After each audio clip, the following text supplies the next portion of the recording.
Vendredi 2 septembre 2022, chers téléspectateurs, c'est toujours un plaisir de vous retrouver dans ce journal version française. Je vous invite à le suivre jusqu'à son terme. Tout de suite, concernant les actualités de ce vendredi, à quelques jours du début de la Coupe du Monde de rugby à 7, catégorie féminine pour les Maki Ladies, qui aura lieu à Cape Town en Afrique du Sud. La première dame, Mial Radzouine, et qui est aussi leur marraine, ne les a pas laissées seules et pour représenter le pays à l'étranger. Il les a dotées de maillots et diverses aides, mis à part les aides dont elles ont bénéficié au cours de ces 2 derniers mois. À titre de rappel, la Coupe du Monde aura lieu du 9 au 11 septembre, d'après ce reportage de Mervoulet Sferen sur les images de Kevin Ravonerson. Une première dans l'histoire du rugby à Madagascar. Madagascar, grâce aux Maki Ladies, est qualifiée pour la Coupe du Monde de rugby à 7, catégorie féminine, qui aura lieu à Cape Town en Afrique du Sud, du 9 au 11 septembre. Madagascar, avec l'Afrique du Sud, représentera le continent africain dans cette Coupe du Monde. L'on sait déjà que les Maki Ladies affronteront l'Australie pour les 8e de finale, celle-ci qui a déjà participé à plusieurs reprises à la Coupe du Monde, si celle-ci est la première pour Madagascar. La première dame, Mial Radzouine, a énormément contribué à la préparation de cette Coupe du Monde. Mial Radzouine, également leur marraine, leur a octroyé diverses aides et soutiens durant ces 2 derniers mois dans la préparation technique et psychologique, ainsi que des aides nutritionnelles. Les maillots leur ont également été remis aujourd'hui à l'Arena Ivangi. Les Maki Ladies s'envoleront pour l'Afrique du Sud demain soir pour représenter le pays dans cette Coupe du Monde face aux 16 pays participants.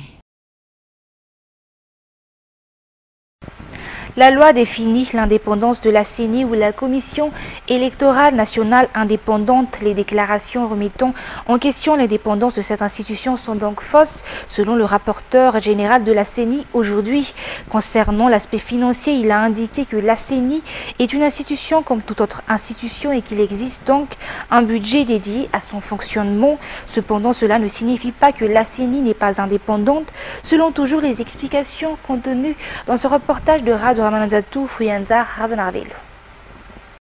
La Constitution établit l'indépendance de la Commission électorale nationale indépendante ou la CENI, a précisé le rapporteur général de cette commission. Les membres de la CENI ont également prêté serment avant leur prise de fonction. Par conséquent, toutes les décisions prises au sein de la CENI sont donc conformes à la loi et totalement indépendantes. Concernant le budget de fonctionnement de la CENI, ce dernier a souligné que la CENI est une institution comme toute autre institution. Son budget de fonctionnement est donc inclus dans le budget étatique. Cela a été adopté au niveau de l'Assemblée, mais cela ne signifie en aucun cas que la CENI n'est pas indépendante, selon les explications. Le recensement des électeurs débutera ce mois d'octobre, effectué par la délégation de la CENI dans le cadre de la refonte électorale.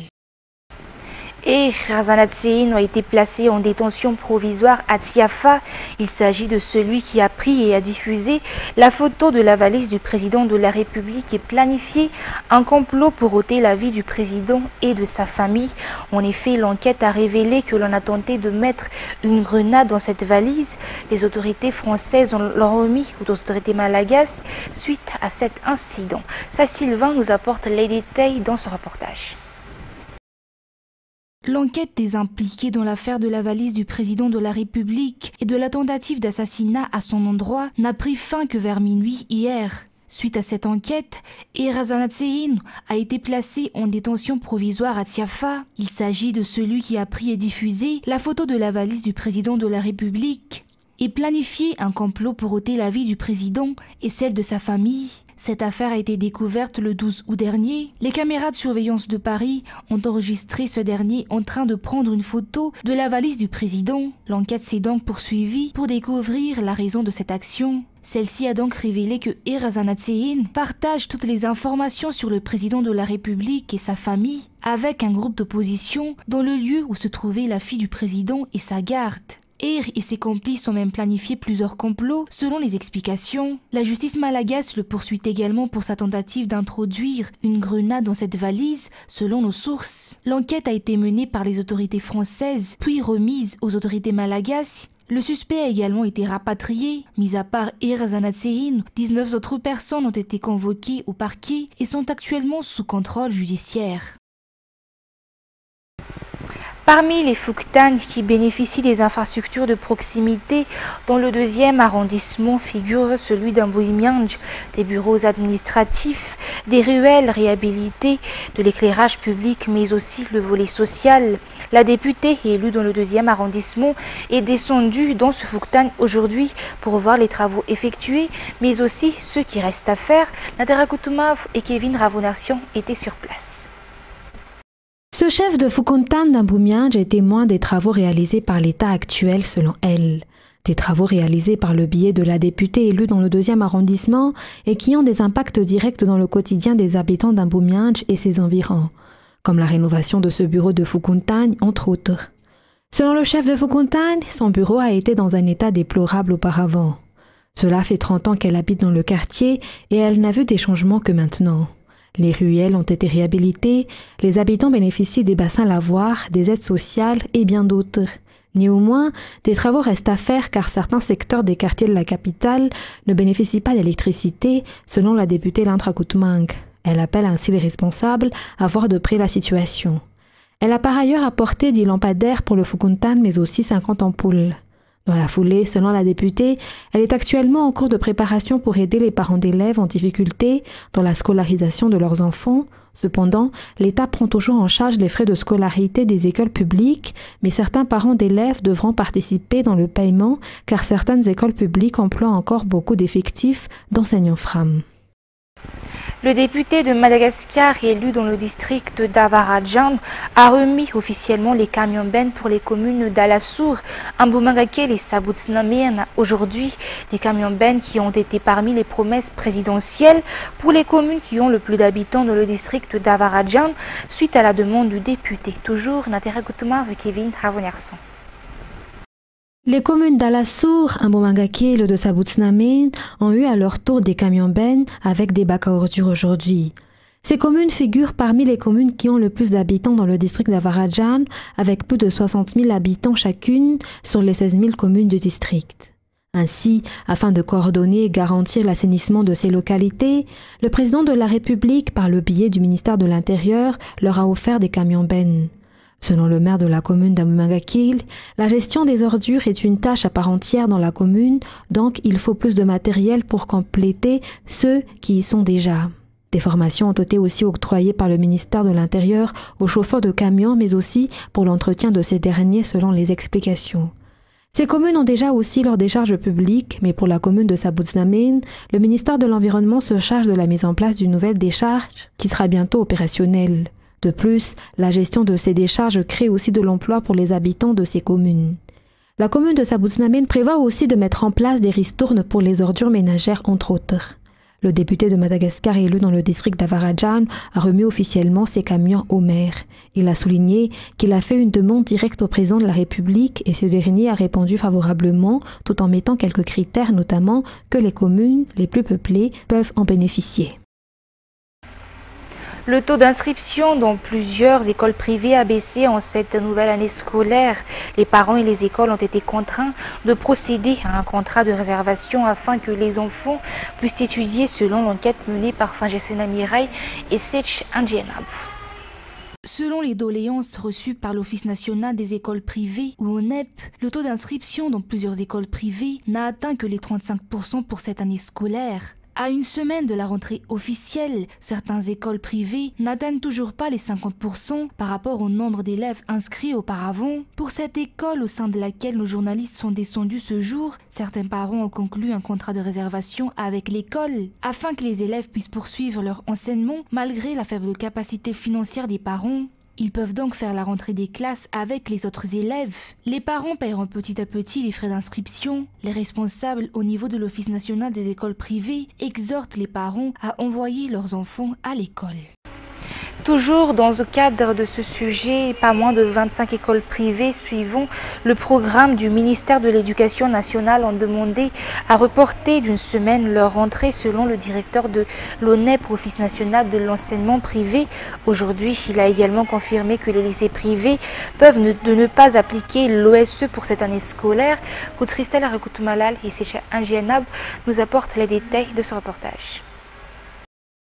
Si le ministère de l'Éducation nationale a fixé au lundi 5 septembre la date officielle de la rentrée scolaire des élèves dans les écoles publiques et les écoles qui suivent le programme scolaire du ministère, jusqu'à 25 écoles privées ont effectué une demande spéciale à l'ONEP pour le report de leur rentrée. Selon le directeur de l'ONEP, les demandes proviennent de certaines écoles catholiques, des écoles protestantes ou des écoles particulières. Une note circulaire concernant le programme scolaire sera publiée par le ministère de l'Éducation nationale la semaine prochaine. Donc, toutes les écoles devraient la suivre, toujours selon les explications. Le directeur de l'ONEP a également souligné que l'application de la série OSE n'est pas encore obligatoire pour les lycées, sauf les lycées pilotes. Rappelons que les élèves étudieront 900 heures durant l'année scolaire 2022-2023 qui sera repartie en 5 bimestres. Et concernant les actualités internationales à présent, en Ukraine, compte tenu du contexte de la guerre, la rentrée scolaire se passe au rythme des sirènes d'alerte, d'après ce reportage de France 24.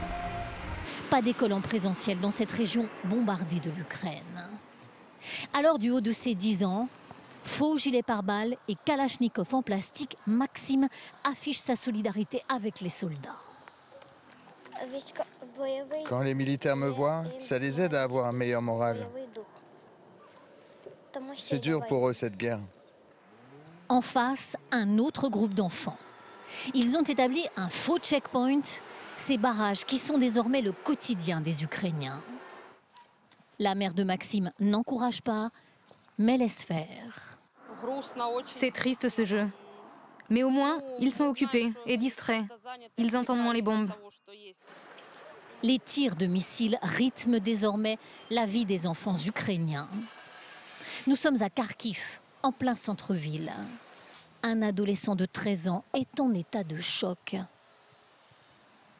Les vitres de la chambre de ses parents ont été brisées cette nuit par le souffle.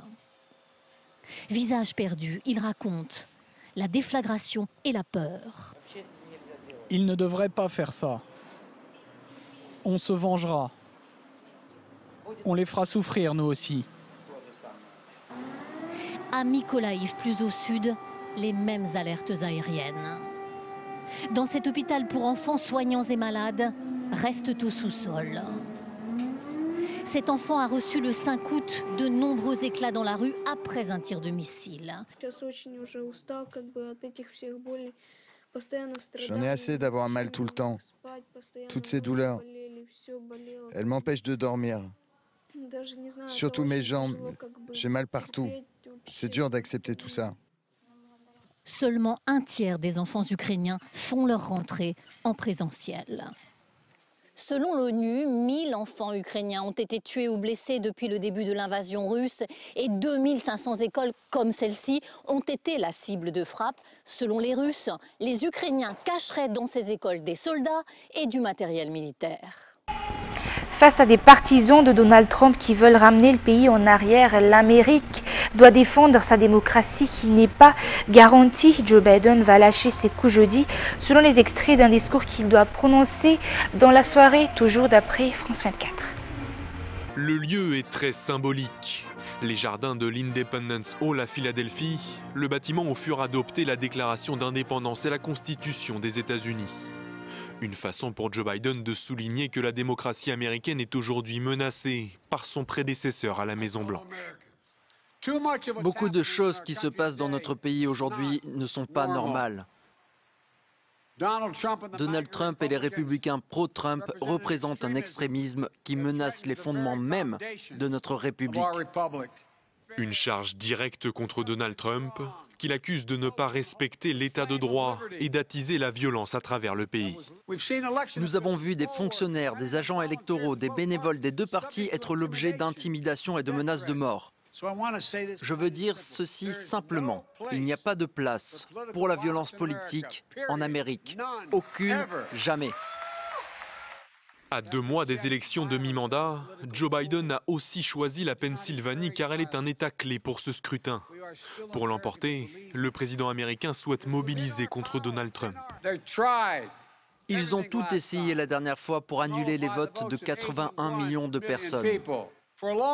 Pendant longtemps, on s'est dit que la démocratie américaine était garantie. Mais ce n'est pas le cas. Nous devons la défendre. Avec 47% des intentions de vote contre 44% pour les Républicains, les démocrates ont regagné du terrain dans les sondages. Les élections de mi-mandat s'annoncent donc très incertaines. Lundi 5 septembre, le nom du nouveau Premier ministre sera dévoilé. Face à lui, un pays en crise, l'inflation dépasse les 10%. Les ménages ont de plus en plus de mal à y faire face et les entreprises se battent pour ne pas mettre la clé sous la porte. Reportage. En plein cœur du village de Wimbledon, le restaurant d'Adrian est une véritable institution. Sur les murs, les photos signées des plus grandes stars du tennis témoignent de son succès. Mais depuis plusieurs mois, l'établissement peine à joindre les deux bouts. La viande a augmenté de 20-30%, les légumes ont augmenté de 15%. Depuis la fin de la pandémie, le loyer a augmenté, la TVA a été maintenue à 5%, mais elle est remontée à 20%, et nous avons Deliveroo. C'est un super service, mais nous leur versons 30% de la recette. Il n'y a pas un seul coup dans ce restaurant qui n'ait explosé au cours des 6 derniers mois. Le coût de la masse salariale s'envole, lui aussi, avec une augmentation de 15% en l'espace de 2 ans. Mais c'est bien le prix de l'énergie qui préoccupe Adrian. Multiplié par 2, il pourrait encore grimper de 80% dans les prochains mois. On utilise l'électricité en permanence, il faut éclairer le restaurant, il faut éclairer la cuisine, il faut avoir de la musique. Tout est branché, le lave-vaisselle, les plaques chauffantes. Et les prix de l'énergie vont être fous dans les prochains mois. L'établissement d'Adrian ne fait pas exception. Ici, de nombreux commerces ferment. Il nous emmène dans l'un des plus anciens pubs de Wimbledon. Sa propriétaire Nikki accuse le coup.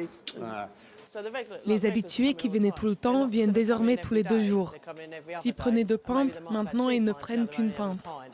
Ils prennent plus leur temps. Ils prennent plus de temps à consommer. Vendredi dernier, il y avait beaucoup de monde, mais personne ne buvait.